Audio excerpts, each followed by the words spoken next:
Hello प्यारे बच्चों। आज मैंने आप लोगों के लिए motion in a straight line एक बेहतरीन सा चैप्टर क्लियर कट चैप्टर लेके आया हूँ। और इसमें 15 से 20 मिनट में आप लोगों का ये चैप्टर एकदम मक्खन बना के रख दूंगा। तो चलिए गाइस, बिना वक्त गवाए शुरू करते हैं इस चैप्टर को। बस लेकिन एक मिनट, इस चैप्टर में कोई भी न्यूमेरिकल सॉल्व नहीं होगा 15 से 20 मिनट में। इस चैप्टर को आप लोगों को जो चाहिए रहता है कि एग्ज़ाम से पहले एक चैप्टर का 10 मिनट का वन शॉट देख ले, तो उसके चलते मेरे से 10 मिनट में तो नहीं हो पाएगा चैप्टर, 20 मिनट कम से कम लेंगे आप लोगों का। तो चलिए गाइस, शुरू करते हैं बिना वक्त गवाए। सबसे पहले हेडिंग क्या, motion in a straight line. तो चलिए, सबसे पहले इस चैप्टर में हम लोग को ये जानना रहता है डायरेक्शन कब पॉजिटिव ले और कब निगेटिव। डायरेक्शन पॉजिटिव और निगेटिव कब ले। देखो, जब हमारा डायरेक्शन राइटवर्ड या अपवर्ड रहेगा तो इन दोनों में पॉजिटिव रहेगा। जब डायरेक्शन लेफ्टवर्ड या डाउनवर्ड रहेगा तो इन सभी में डायरेक्शन निगेटिव रहेगा। समझ में आ गया? क्लियर? अब आगे बढ़ते हैं। ये जो motion in a straight line है, मोशन इन स्ट्रेट लाइन, ये 3 पार्ट में डिवाइडेड है। सबसे पहला पार्ट है जब हमारा एक्सेलरेशन बराबर 0 हो जाए, मतलब जो हमारा स्पीड है वो कांस्टेंट हो जाए। तो जब ऐसा होता है तो इस केस में हमारा जो हम इसमें क्या लगा पाते हैं, किससे, जब ऐसा हमारा क्वेश्चन में हो तो हम क्या चीज़ लगा के इस कोई भी क्वेश्चन को, इस टॉपिक का हम सॉल्व कर सकें। इसमें जो फॉर्मूला लगता है वो simple, distance is equal to speed into time. बस यही एक फॉर्मूला इसमें लगता है। सेकेंड केस है जब हमारा एक्सेलरेशन 0 तो नहीं हो बट कांस्टेंट हो। ठीक, तो इसमें क्या फॉर्मूला लगता है, इसमें हमारा इक्वेशन ऑफ मोशन का यूज़ करते हैं। इक्वेशन ऑफ मोशन का यूज़ होता है इसमें। ठीक है। और तीसरा केस है जब हमारा एक्सेलरेशन इज वेरिएबल। तब हम लोग क्या यूज़ करते हैं इसमें, कैलकुलस का, जो आप लोगों ने पढ़ ही लिया होगा, आशा करता हूँ। ठीक है, इतना तक समझ में आ गया। अब आगे बढ़ते हैं। अब एक एक केस को, ये जो मोशन है स्ट्रेट लाइन है, ये बस यही 3 टॉपिक में डिवाइडेड है और यही 3 टॉपिक हमें पढ़ना है। हम लोग एक एक करके इन तीनों टॉपिक को बढ़िया से पढ़ते हैं मात्र कुछ समय में। चलिए, तो आते हैं हम लोग सबसे पहले, पहला केस, जब स्पीड इज कांस्टेंट। ठीक, तो जब स्पीड हमारा कांस्टेंट हो तो जो हमारा इसमें फॉर्मूला लगता है वो है distance is equal to speed into time. ठीक, ये जो है हमारा स्पीड इनटू टाइम, ये हमारा फॉर्मूला लगता है, distance is equal to speed into time. और कुछ कुछ फॉर्मूला है जो कि याद ही रहता है लगभग। तो स्पीड एवरेज क्या होता है, speed average total distance upon total time. ये फॉर्मूला से हमारा क्या निकल जाएगा, स्पीड एवरेज निकल जाएगा। और फिर और भी कुछ फॉर्मूलेज है इसमें, जैसे कि इंस्टेंटेनियस स्पीड क्या होता है, इंस्टेंटेनियस स्पीड होता है जब डिस्टेंस का डिफरेंशिएशन टाइम में होता है। इसमें डायरेक्शन नहीं होता है, इसलिए ये जो मार्क है इसमें नहीं लगेगा। ठीक, ये हो गया हमारा इंस्टेंटेनियस स्पीड। दूसरा, इंस्टेंटेनियस वेलोसिटी। इंस्टेंटेनियस वेलोसिटी कब होगा, जब डिस्प्लेसमेंट का डिफरेंशिएशन टाइम में हो जाए, इसमें तो डायरेक्शन होता है। अब तीसरा केस, मतलब तीसरा चीज क्या, एवरेज वेलोसिटी। एवरेज वेलोसिटी ये सब जानना बहुत जरूरी है। Average velocity total displacement upon total time. ठीक, अब आगे इंस्टेंटेनियस एक्सेलरेशन। इंस्टेंटेनियस एक्सेलरेशन इसका क्या होता है, जब वेलोसिटी का डिफरेंशिएशन टाइम में कर देते हैं तो इंस्टेंटेनियस एक्सेलरेशन मिलता है। इंस्टेंटेनियस मतलब क्या, उस क्षण पे, उस समय पे, कुछ क्षण के लिए, ठीक है, उसे उसको बोलते हैं इंस्टेंटेनियस। अब आते हैं हम लोग सेकेंड चीज पे। बस यही था हमारा पहला, जब हमारा एक्सेलरेशन इज इक्वल्स टू 0 हो तो स्पीड हमारा कांस्टेंट हो। तो चलिए सेकेंड चीज पे आते हैं, जब हमारा कांस्टेंट एक्सेलरेशन हो बट नॉट इक्वल टू 0, है ना, कांस्टेंट एक्सेलरेशन हो तो हमारा 4 फॉर्मूले हैं जो हम लगाते हैं इसमें, कॉमन फॉर्मूले, जो कि है v is equal to u plus a T.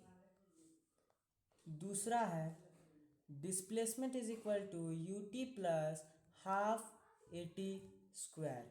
ठीक, तीसरा है v square minus a square is equal to 2as।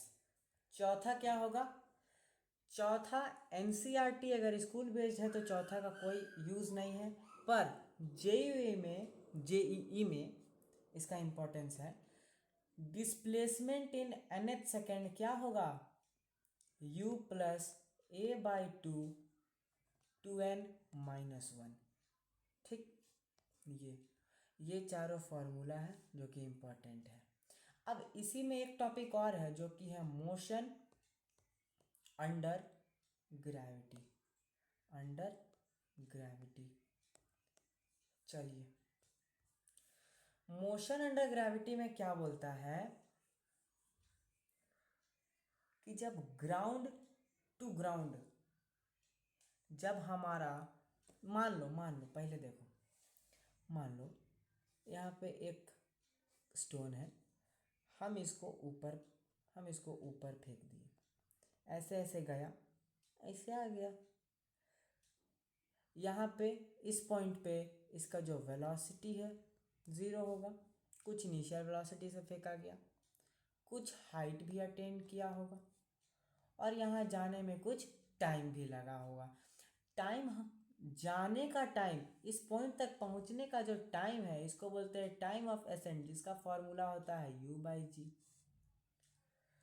और जितना वो हाइट अटेन किया, डिस्प्लेसमेंट जितना किया, उसका फॉर्मूला होता है u स्क्वायर अपॉन 2g। ठीक है, अब यहीं से हम लोग इसका इनिशियल वेलोसिटी का भी फॉर्मूला निकाल सकते हैं। इसी में से क्या हो जाएगा, √2gh। ठीक है, अब यहाँ से इस पॉइंट तक का टाइम तो टाइम ऑफ एसेंट है, और फिर इसको गिरने का टाइम, दोनों का टाइम को मिला के टाइम ऑफ फ्लाइट बोलते हैं। टाइम ऑफ फ्लाइट बोलते हैं, जिसका सिंबल होता है t, और इसका फॉर्मूला होता है 2u/g। ठीक,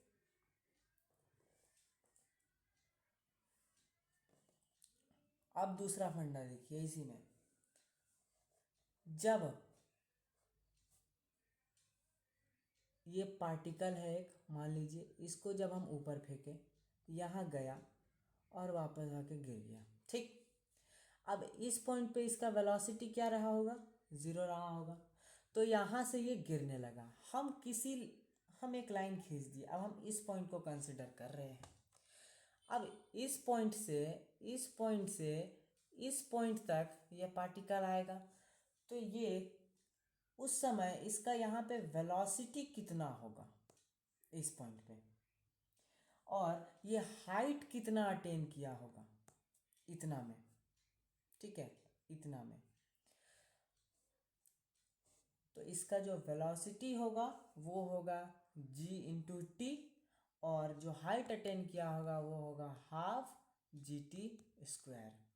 मतलब जब पार्टिकल ऊपर तक पहुंचा उसके बाद ये गिरने लगा तो हम एक पॉइंट कंसिडर कर दिए, तब यहाँ पे इसका वेलोसिटी कितना होगा, और जो टॉप से यहाँ तक आया तो इस जगह पे यहाँ तक हाइट कितना होगा।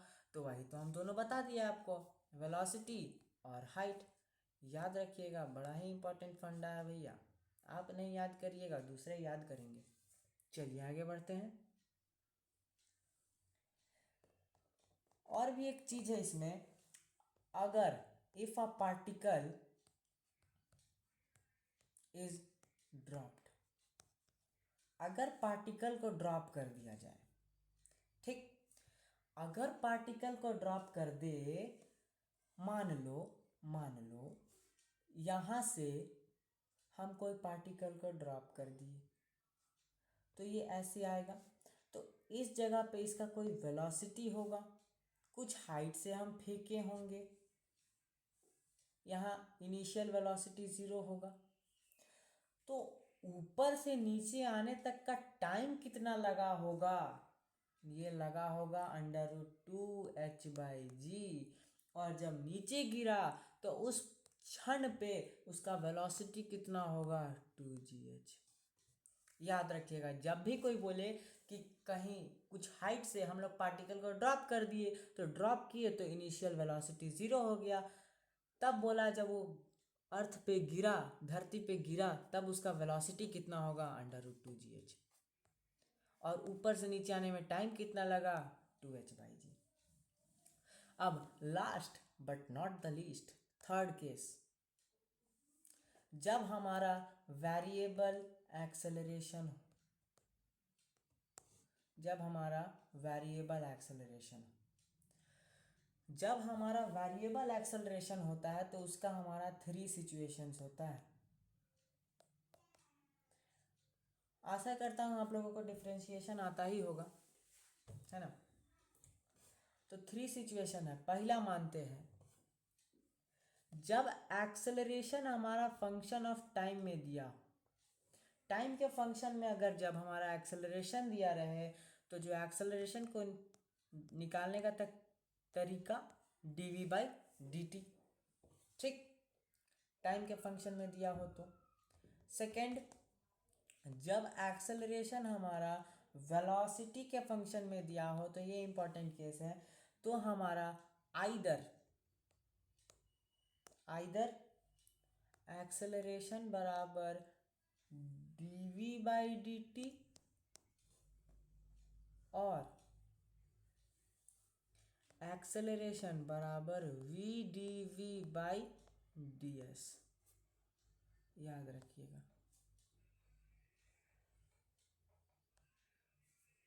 थर्ड, जब हमारा एक्सेलरेशन फंक्शन ऑफ डिस्प्लेसमेंट का हो तो हमारा यही वाला यहाँ लिखाएगा, एक्सेलरेशन बराबर v/dv/ds। ठीक है, समझ में आ गया। तो 14 मिनट्स में आपका ये जो चैप्टर है क्लियर हो गया है। आशा करता हूँ ये चैप्टर आपको समझ में आया होगा। मैंने बोला था इसमें कोई न्यूमेरिकल्स नहीं बना पाऊँगा मैं 15-20 मिनट में। आपको जो चाहिए रहता है एग्ज़ाम से पहले का थोड़ा सा देखने का, कुछ फॉर्मूलेज रिवाइज करने का, तो आपके लिए बना चुका हूँ। तो इसे आप क्या करिएगा, एक कहीं 2-3 पेज में इसे लिख लीजिएगा और डेली रिवाइज करिएगा, तो ये आपको इजीली दिमाग में फिट हो जाएगा। तो चलिए, थैंक यू।